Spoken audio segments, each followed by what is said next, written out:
Some years ago, I was in San Francisco, and while there, I drove the Pacific Coast Highway, which is a very beautiful experience, not only for scenery, but for history as well. And one of the things that struck me especially was the Spanish missions that you see along the way. And I guess I was especially struck by the years of those Spanish missions being founded. Years like 1776 and 1787 and the like. And it struck me that, well, on one coast of this continent, God was reaching people for Jesus Christ through these missions. On the other coast, we were talking about independence, and we were talking about biblical principles of law and government. And perhaps God was preparing both parts of this particular hemisphere to be a nation that ultimately would come together from sea to shining sea. Now, when we look to America and its settlement at this time, so far we've been talking about just the southernmost part of the United States and then Central and South America. But when we look to the United States itself, or what is now the United States, we see the Mississippi Valley and the Northwest. By Northwest, we mean places like Michigan, where we have French missions, and then Catholic Spanish missions in the South. And now here we see the English being concerned, not just about their own rivalry with the French and with the Spanish, but also with bringing Protestant Christianity to the New World as well. There was one man in particular who was concerned about this, a man by the name of Richard Hakluyt. The Hakluyt Society, a society of explorers and adventurers and historians, is named after him. They do a lot of publication of scholarly works in this area. Hakluyt was an Anglican preacher, but an Anglican preacher with some very distinctive Puritan sympathies. And it was the same company that he founded that not only established the Virginia Company here in America, but that also established the Massachusetts Bay Company as well. Now, most of us, when we think about Massachusetts, and we think about the Pilgrims and the Puritans, of course, we're well aware, most of us, that these people were very distinctively Christian. And that's very clear when we look to the Mayflower Compact, which you could say is a founding document for America. This compact that they signed on board the Mayflower before they came ashore. You see, they had come, they thought, to Virginia as part of the Virginia Company. But they were blown off course, and the northern boundaries of Virginia weren't quite clear at that time. But they came to Massachusetts Bay and thought, this ain't Virginia, we don't think. And so that meant they were outside the jurisdiction of the Virginia Company, and they were free to establish their own charter of government, which they did with the Mayflower Compact. The Mayflower Compact reads in part, "In the name of God, Amen, we whose names are underwritten, the loyal subjects of our dread sovereign Lord King James, by the grace of God of Great Britain, France, and Ireland King, defender of the faith, having undertaken for the glory of God and advancement of the Christian faith and honor of our King and country, a voyage to plant the first colony in the northern parts of Virginia, do by these presents solemnly and mutually, in the presence of God and one of another, covenant and combine ourselves together into a civil body politic for our better ordering and preservation and furtherance of the ends aforesaid." Here we see a colony that is established in the name of God, in the presence of God, for the glory of God, and for the advancement of the Christian faith. Most of us recognize that, but the common belief seems to be that, unlike Plymouth, Jamestown was purely secular, purely there to get rich, and there was no Christian testimony at Jamestown whatsoever. In fact, there was much more than most people realize. Jamestown had its problems. For one thing, within 5 years of their landing, 90% of them were dead. That's an attrition rate far greater even than at Plymouth. And so survival kind of took over. But when we read of the way Reverend Hakluyt influenced King James to draft the charter, in which the charter states clearly the purpose of the colony, that the English should spread the Christian religion to such people as yet live in darkness and miserable ignorance of the true knowledge and worship of God, and may in time bring the infidels and salvages, that's how they spelled it, lying in these parts to humane civility and to a settled and quiet government. First thing they did when they landed was to plant a cross and to have a worship service led by their pastor, the Reverend Robert Hunt. Hunt was absolutely loved by the Jamestown people, but he died later that year, and on his memorial, the Jamestown people wrote, "We all received from him the Holy Communion together as a pledge of reconciliation, for we all loved him for his exceeding goodness. He planted the first Protestant church in America and laid down his life in the foundation of America." There's much, much more I could read to you in regard to Jamestown. Suffice it to say that there was some evangelism. There were a number of the natives who were converted to Christianity, one of these, of course, being Pocahontas. And Pocahontas, as you may know, married an English gentleman named John Rolfe, and they went to England together for the purpose of raising funds to establish a special school to train the Indians in Christianity and in literacy. And unfortunately, she came down with the disease in England and died. Interestingly enough, the Queen of England objected to the marriage between Pocahontas and John Rolfe, not on the grounds that it was interracial, but because of class. Pocahontas was the daughter of an emperor. She was royalty. John Rolfe was just a gentleman and a rather low-ranking gentleman, and so that was the basis of the objection. But we see God's providence at work here, and I think the reason God's providence worked so well here in America, and particularly in the way the English brought it, was certain things about the Protestant religion. Things that, to some extent, both Protestantism and Catholicism would hold in common, but at this particular time, it seemed that Protestantism was emphasizing more strongly. Two civil institutions, first of all, the United States Constitution, that has provided a balance between liberty and authority, and has therefore enabled progress and stability. And secondly, the free enterprise system, which has worked so well because it is based on a realistic biblical view of human nature. If you believe that people are good and that they're willing to work for the well-being of society and to build the socialist motherland, you might think socialism or communism will work well. But it just doesn't work that way in practice.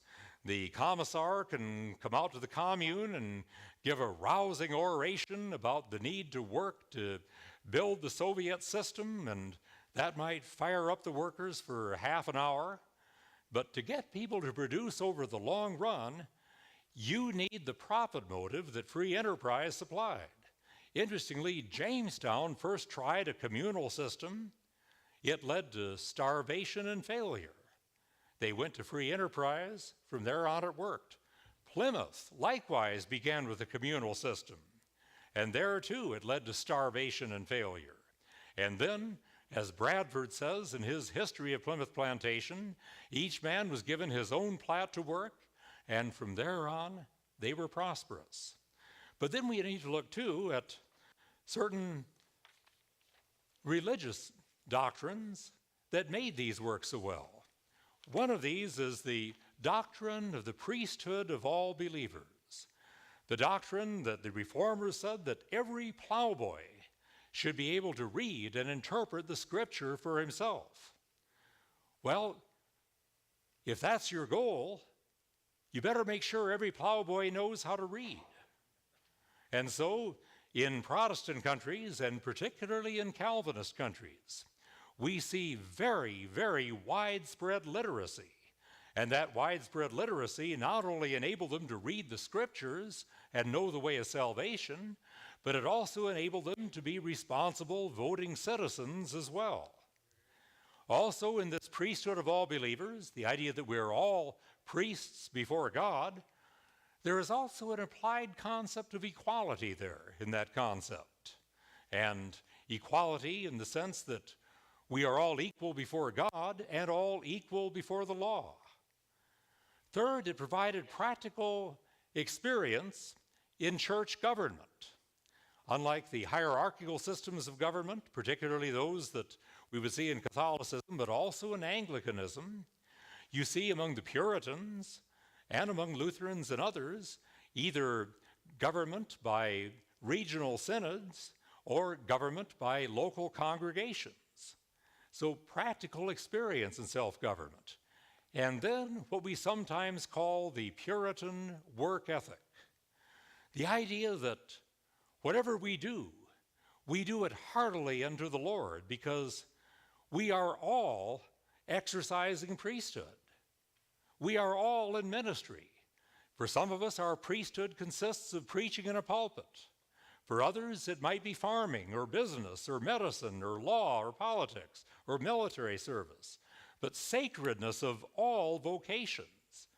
So when you work at your job, you're not just working to make money for yourself and your family, not that there's anything dishonorable about that, but you are working to advance God's kingdom as part of your ministry. This work ethic is one of the things that supercharged the free enterprise system and made it work so effectively here in the United States. So putting those principles together, the Constitution, the free enterprise system, the priesthood of all believers, and the work ethic, putting all those things together, I think are some of the things that really account for the success of the United States. Well, now let's go to New England and let's look to political theory. Puritans, as we have already discussed, believe that government is ordained of God, but also that government is not God itself. But they also believe that God has carefully limited government power, and as we will see, he has done so because of the sinfulness of human nature. John Cotton, the Puritan preacher, declared, "Let all the world learn to give mortal men no greater power than they are content they shall use, for use it they will, and unless they be better taught of God, they will use it ever and anon. For whatever transcendent power is given will certainly overrun those that give it and those that receive it. There is a strain in a man's heart that will sometime or other run out to excess unless the Lord restrain it, but it is not good to venture it. It is necessary, therefore, that all power that is on earth be limited, church power or other. The need to limit government power and church power as well, because of the nature of man." Richard Bushman, in his book, From Puritan to Yankee, Character and the Social Order in Connecticut, describes not only Connecticut, but New England thought in general when he says, Puritans were not content to let abject submission totally define their relationship to authority. Even more than persons living in permissive atmosphere, they felt the need. This inward impulse was expressed in Puritan political philosophy as the doctrine of rights and the rule of law. A lot of people, when they read this, don't even realize there is such a thing as Puritan political philosophy, but there was much, not only here, but in England. In the 17th century, The occasions for justifiable resistance to colonial authority in Connecticut were few, but the sensitive concern for lawful liberties showed up every day in the courts. Connecticut men were extraordinarily quick to drag their neighbors to law at the least offense and to battle ferociously for justice. A trespass by a fellow subject was resented because the neighbor seemed to be exercising authority falsely. Angered by the slightest hint of oppression, Puritans jealously defended their rights against attacks from any source. Thus, his awe of the rulers did not reduce the Puritan to slavish servitude, for the general respect for power led to stress on the limits of government. The law both restrained and strengthened the individual in his testy relations with authority. Think of that. The idea that a trespass by a fellow subject is resented because he's exercising authority falsely. Somebody cuts in front of you there in the interstate, and you shake your fist, you're mad. What are you mad about? That he's cost you 1/10 of a second? You're mad because he's cut into your space. That space in front of your vehicle was yours. He's exercised authority over it falsely. I hope that means there's a little bit of the old Puritan still in us even today. But not to the extent of road rage. A third part of Puritan political philosophy is liberty of conscience, which might seem strange when we think about the witch trials and so on that took place in Massachusetts. But the idea was that the government has jurisdiction over our actions, but our conscience is solely between a man and God. That was an emphasis of the Puritans in England, and an emphasis here as well. Now, in England, you could be convicted of treason if the authorities were convinced that you had harbored treasonous thoughts against the king. Whether you said anything about it or did anything about it, that was only a matter of proof. But in America, the idea was that your conscience is beyond the jurisdiction of government. And that concept is a concept that comes to us from the Puritans. The idea of the feudal vassal lord theory, something that comes really down from medieval times, the idea that, in effect, government is a covenant among people, but also a covenant with those in authority, and that those who are in authority over us, as they exercise that authority, that they have obligations toward us. And when we enter into it, they have their obligations, we have ours. If they breach their obligations, ours as the subject or vassal are terminated as well. Still another is the concept of colonial autonomy. This is one thing that's going to factor greatly in the drive for independence a century later. The colonial charters gave the colonies almost total autonomy to run their own affairs, and the English described their own policy toward the colonies during the 1600s and early 1700s as benign neglect. And the colonists' attitude was that kind of neglect we can very easily live with. Keep it coming. But then there was something more. And this is the concept of the Holy Commonwealth, the community of the redeemed under the rulership of the elect. The idea in Puritan society here was that those who are in good standing in the church, and you're in good standing with the church not just by joining, but giving clear evidence of your election, they and they alone should be the ones who run civil society. And there seems to be a little different ethic, you might say. Among some, there is an ethic today that if you're successful in the world, you're not really being faithful to God. And if the world despises you and rejects you and you fail completely in the world, that means that you are very special in God's sight. That may be true in many cases. But the Puritan ideal was different. It recognized that could happen, especially in societies that were hostile to the gospel. But the ideal, especially in a society infused with Christianity, was that The ideal Christian was one who was not only a leader in his church, but also one who was at the top of his profession as well. There was their ideal. But the holy commonwealth, the community of the redeemed, under the rulership of the elect. And that helps us to understand then why they practiced a state church in particularly these New England colonies and some of the others as well. First of all in Plymouth, and then in Salem, New Haven, even more strict than any of the others, New Hampshire as well. And part of the idea was that we came all the way across the Atlantic to get away from the Church of England. Their complaint about the Church of England was not that it was too strict, not that it persecuted people too much. Their complaint was that it was too lax. It allowed heretics in. It was lax in its morals. It was lax in its doctrine. That's why they were called Puritans in England. Not so much a lifestyle as doctrinal purity. They wanted to purify the church. And those Puritans who came across to America came here because over here they were going to set up a state church and they were going to run it the right way, and they weren't going to tolerate any of the nonsense that was being tolerated in England. And then when Quakers and others come to the New England colonies, their attitude is, you have perfect freedom.